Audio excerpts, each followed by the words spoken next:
Kamu pernah berjanji pada diri sendiri akan berubah, akan lebih disiplin, akan lebih konsisten. Dan saat itu, kamu benar-benar serius. Tapi beberapa hari kemudian, semuanya kembali seperti semula. Lalu muncul suara-suara dari luar. Kamu kurang niat. Kamu kurang tegas. Kamu cuma banyak alasan. Tapi bagaimana kalau masalahnya bukan di niatmu? Bagaimana kalau yang berbeda adalah cara jaringan otakmu bekerja? Dalam kehidupan sosial, kita terbiasa menilai perilaku sebagai cerminan karakter.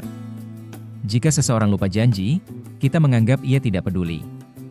Jika seseorang tidak konsisten, kita menganggap ia tidak serius. Kita jarang bertanya, apakah ada mekanisme lain yang sedang bekerja di balik layar? Ilmu saraf modern menunjukkan bahwa perilaku bukan muncul begitu saja dari kemauan. Ia adalah hasil akhir dari proses biologis yang terjadi di dalam otak. Ada sistem yang mengatur perhatian, menjaga tujuan tetap aktif, dan membantu kita mengeksekusi rencana. Ketika sistem ini bekerja stabil, kita terlihat disiplin. Ketika sistem ini goyah, kita terlihat tidak konsisten. Pada ADHD, yang berbeda bukan niatnya, tetapi kestabilan sistem ini. Di dalam otak manusia terdapat sistem yang disebut fungsi eksekutif. Ia bukan satu kemampuan tunggal, melainkan seperangkat kemampuan yang membantu kita merencanakan, mengatur waktu, mengendalikan impuls, dan mempertahankan tujuan di dalam pikiran. Tanpa fungsi ini, kita akan bertindak hanya berdasarkan dorongan sesaat. Pusat utama fungsi eksekutif berada di lobus frontal, khususnya korteks prefrontal. Bagian ini bekerja seperti pengatur utama dalam sistem organisasi otak. Ia membantu kita menimbang pilihan sebelum bertindak. Ia menjaga agar keputusan hari ini tetap selaras dengan tujuan jangka panjang. Tanpa sistem ini, hidup akan terasa reaktif, kita mudah terdistraksi dan sulit menjaga arah. Korteks prefrontal bekerja seperti manajer proyek di dalam kepala kita. Ia menjaga tujuan tetap aktif. Ia mengingatkan kita tentang janji yang sudah dibuat. Ia membantu kita menahan distraksi. Namun penting untuk dipahami, perencanaan bukan hasil satu titik otak saja.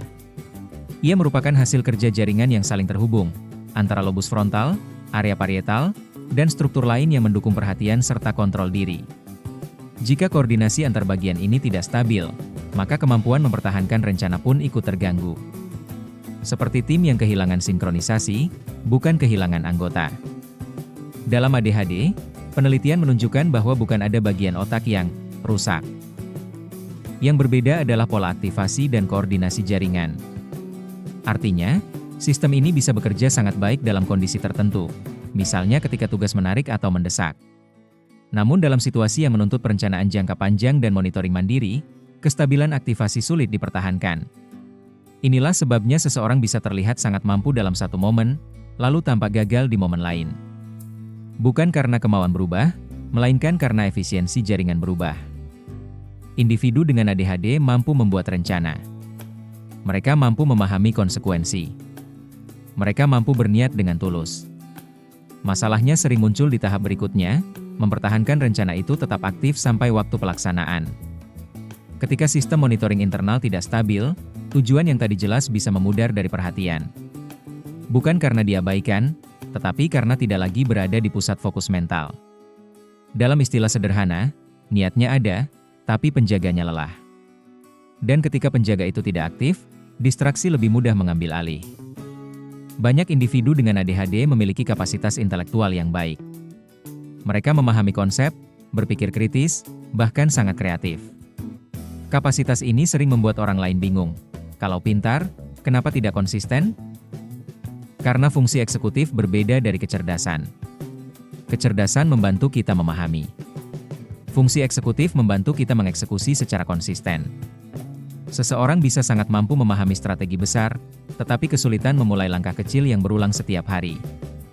Ketika kegagalan terjadi berulang, respons yang sering muncul adalah tekanan, kritik, teguran, bahkan rasa malu. Lingkungan berharap tekanan akan meningkatkan disiplin. Namun tekanan meningkatkan stres. Dan stres justru melemahkan fungsi eksekutif. Sistem yang sudah rapuh menjadi semakin sulit bekerja. Akibatnya, kegagalan semakin sering terjadi. Bukan karena individu tidak mau berubah, tetapi karena sistemnya semakin terbebani. Di sekolah dan tempat kerja, tuntutan perencanaan sangat tinggi. Tenggat waktu, proyek jangka panjang, koordinasi tim. Semua ini bergantung pada kestabilan fungsi eksekutif. Ketika sistem ini tidak stabil, dampaknya tidak hanya pada produktivitas, tetapi juga pada relasi. Lupa janji bisa ditafsirkan sebagai tidak peduli. Inkonsistensi bisa dianggap sebagai tidak bertanggung jawab. Padahal, akar masalahnya sering berada pada mekanisme otak. Jika masalahnya ada pada sistem internal, maka solusinya bukan sekadar lebih semangat atau lebih disiplin. Motivasi tanpa sistem hanya menambah tekanan. Solusinya adalah sistem eksternal. Kalender, checklist, pengingat digital, lingkungan yang terstruktur. Ini bukan memanjakan. Ini adalah bentuk kompensasi yang realistis terhadap fungsi yang bekerja berbeda. Memahami ADHD berarti menggeser fokus dari menyalahkan individu menjadi memahami mekanisme. Dari bertanya, kenapa kamu begini? Menjadi, bagaimana sistem bisa membantu? Ketika sistem mendukung, performa bisa meningkat tanpa harus mengubah identitas seseorang.